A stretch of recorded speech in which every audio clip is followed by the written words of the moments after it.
Sorry, suara saya udah oke ya, Ya, oke. Mas Budi? Oke.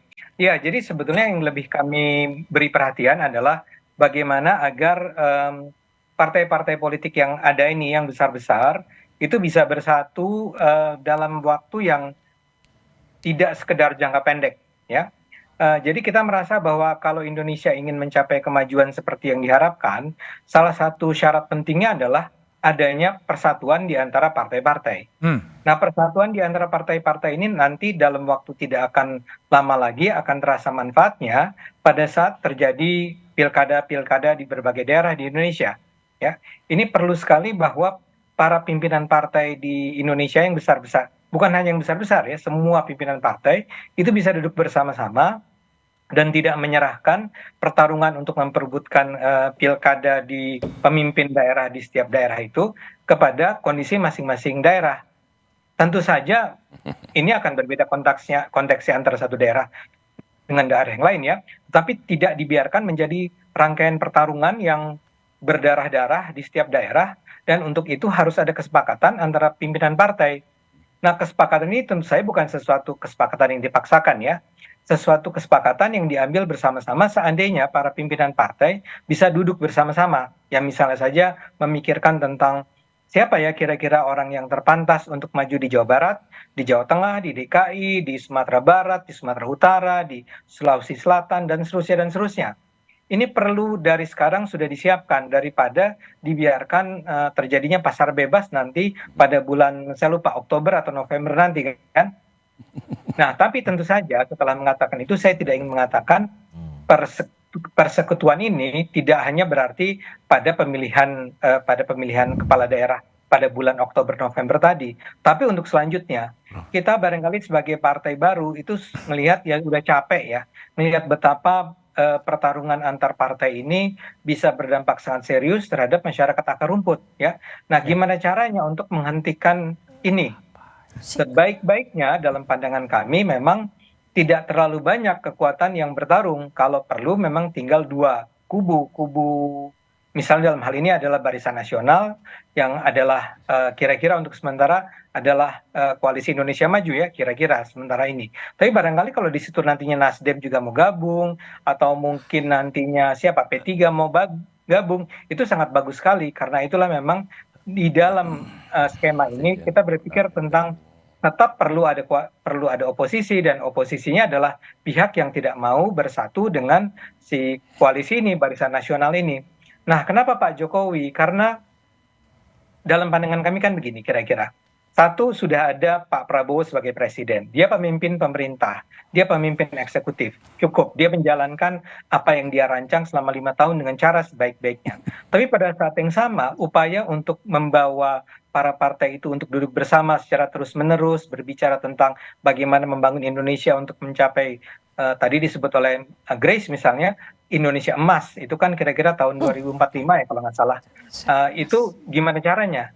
Nah, kalau bisa memang kita berharap partai-partai besar ini mau ya berbesar hati untuk duduk bersama-sama, untuk bilang yuk kita kerjasama, kita koalisi, kita nggak berantem-berantem terus ya, untuk mencapai kemajuan Indonesia. Kurang lebih Mas Budi idenya semacam itu. Oke, baik Bang Ade. Bung Taslim, jadi Nasdem akan setia di jalur perubahan atau tergiur masuk dalam kekuasaan? Sebelumnya menarik ini untuk membicarakan figur Pak Jokowi. Saya jadi ingat pernyataan Profesor Adjumadi Ajra. Dia mengatakan begini, coba kita perhatikan apa yang dilakukan oleh Pak Jokowi biasanya bertolak belakang dengan apa yang dia nyatakan. Oke. Waktu itu beliau mengatakan yang sampai sekarang segar di ingatan kita, kalau ada yang minta saya 3 periode itu mau menampar muka saya, mau mencari muka, dan sekarang terbukti menjadi wacana publik bahwa keinginan beliau sebenarnya 3 periode yang ditolak oleh Mega, maka terjadilah seperti yang kemarin. Jadi kalau hari ini Pak Jokowi mengatakan mau pulang ke Solo, itu sinyal buat Pak Doli. Kenapa Kak Doli? Untuk tinggal di Jakarta. Tinggal di Jakarta gitu. Tadi Pan belum menjawab pertanyaan. Anak-anaknya tidak bakat politik dan segala macam, ternyata semua masuk. Sekarang malah menantu kan? Menantu di Medan dan menantu di mana di Jogja ini, disebut di Sleman. Jadi menurut saya benar tadi Pak Ari, biar saja dinamika yang menentukan, tetapi pemimpin itu harus meninggalkan sesuatu. Apa yang ingin ditinggalkan oleh Pak Jokowi buat kita setelah 10 tahun menjadi presiden?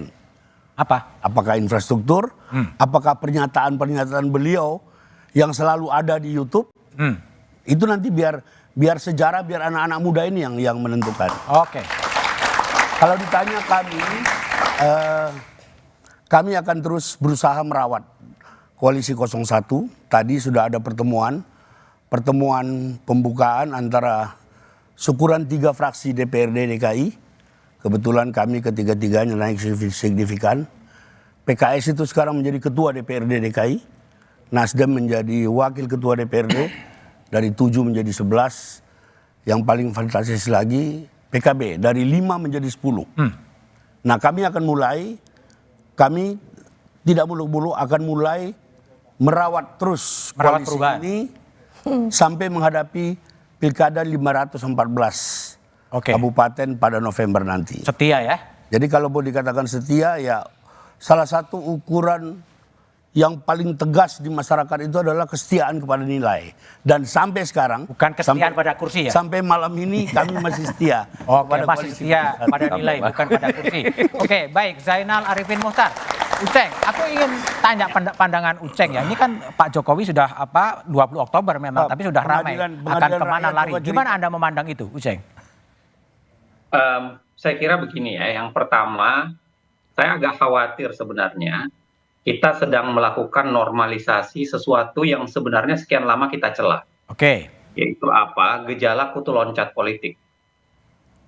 Kutu loncat politik ini terjadi biasanya kalau kita melakukan riset, itu biasanya karena ideologi partai yang lemah.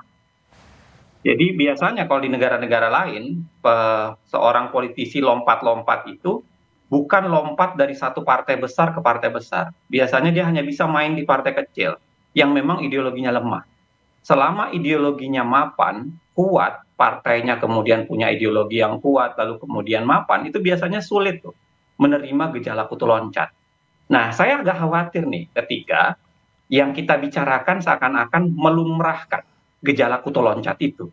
Jadi dulunya, dan Jokowi sudah melakukan sesuatu yang saya kira paling aneh. Belum pernah dalam pemahaman saya dan pembacaan saya ya, ada partai yang mendukung dia sebagai presiden, itu kemudian dia tinggalkan dengan mudah, lalu kemudian dia mendukung partai sebelah. Padahal dia pada saat yang sama masih menjadi anggota. Itu normalisasi menurut saya hal yang keliru, yang memang perdebatannya bisa panjang. Yang kedua begini, saya selalu agak khawatir dengan kebiasaan dalam sistem presidensil, tetapi memaksa untuk menggunakan koalisi besar. Ada dua kekhawatiran saya. Yang pertama adalah, saya selalu ingatkan, kalau kita menggunakan sistem presidensil, lalu koalisinya terlalu besar pendukung pemerintahan, godaan otoriternya tinggi. Itu sudah kita dapatkan di SBY, ya. Lalu kemudian kita dapatkan di Jokowi. SBY dulu memimpin sekretaris gabungan, walaupun dipimpin oleh Golkar, seingat saya ya, oleh Abu Rizal Bakri, membentuk sekretaris gabungan sekitar 70-an%.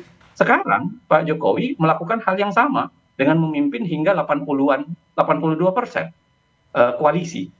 Nah, saya kira godaan otoriter itu tinggi, itu yang kemudian harus kita ingatkan. Ya kan, nggak boleh dibiarkan.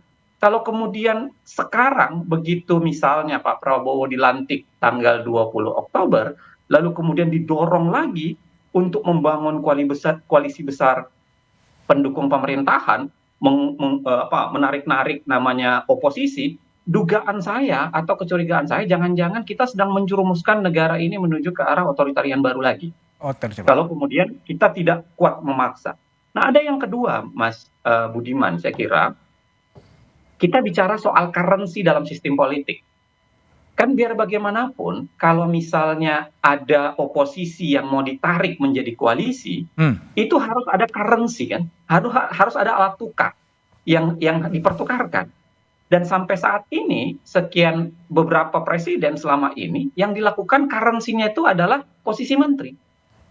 Nah, saya kira ini juga agak berbahaya nih. kalau kemudian dibiasakan, ya Pak Jokowi sendiri 2014 berjanji tidak akan bagi-bagi kursi menteri. Tapi kemudian dia lakukan juga di 2014. Begitu juga di 2019. Nah, apa bahayanya bagi-bagi menteri ini, Mas Budiman? Saya mau bilang begini. Kita lihat koalisi ini terlalu besar nih. Iya kan? Kalau memang berupaya ditarik ya, misalnya ada hanya 1-2 partai yang akan ditinggalkan lalu semua akan ditarik, koalisi ini akan kegedean. Dan dugaan saya yang pertama dilakukan oleh pemerintahan terpilih adalah mengubah undang-undang Kementerian Negara. Oke, untuk menambah menteri ya? Untuk menambah menteri. Oke, baik, Uceng ya. Saya akan minta analisa Toto ya, orang yang mungkin sangat dekat dengan Presiden Jokowi dan tahulah pola pikirnya gitu. Apakah Jokowi akan menjadi rakyat biasa seperti Sukurna Baban bilang, atau masuk ke Golkar atau memimpin koalisi besar. Tapi analisanya setelah jeda berikut ini saja.